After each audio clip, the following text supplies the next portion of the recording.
તો આજે આપણે પપૈયા અને મરચાંનો સંભારો બનાવીશું। મેં હળદર અને મીઠું બે સ્વાદ અનુસાર નાખી દીધું છે, તમે તમારા મુજબ નાખી દેજો।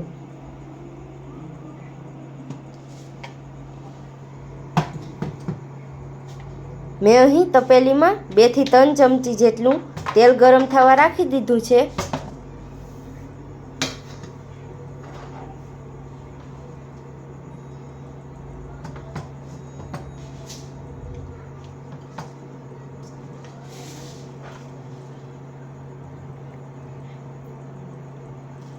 ગેસની ફ્લેમ હંમેશા મીડિયમ જ રાખવાની, કારણ કે બહુ હાઈ રાખીએ તો પછી આપણો સંભારો દાજી જાય છે।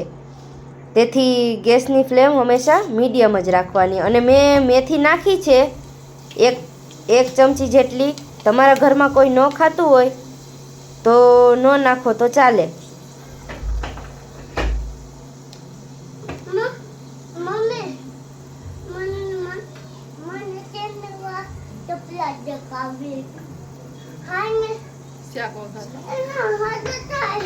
એક ચમચી જેટલી રાઈ,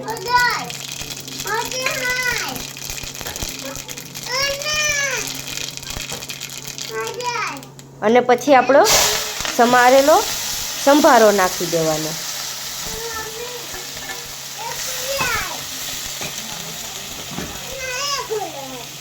તેને આપણે વારે વારે હલાવતા રહેવાનું છે, કારણ કે તે નીચે ચોંટી ન જાય।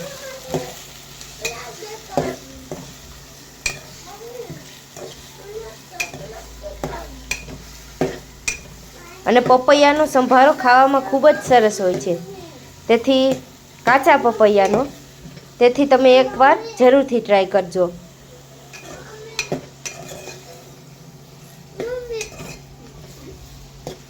અને મારી આ ચેનલને તમે આ રેસીપી ગમી હોય તો લાઈક, શેર એન્ડ સબસ્ક્રાઈબ કરી દેજો।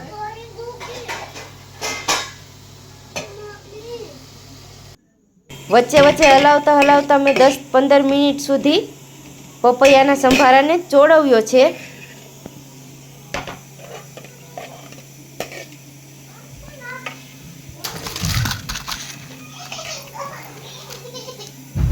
દસ 15 મિનિટ પછી આપણો સંભારો બનીને તૈયાર થઈ ગયો છે। ચોક્કસ એકવાર ટ્રાય કરજો। આપણો સંભારો બનીને તૈયાર થઈ ગયો છે।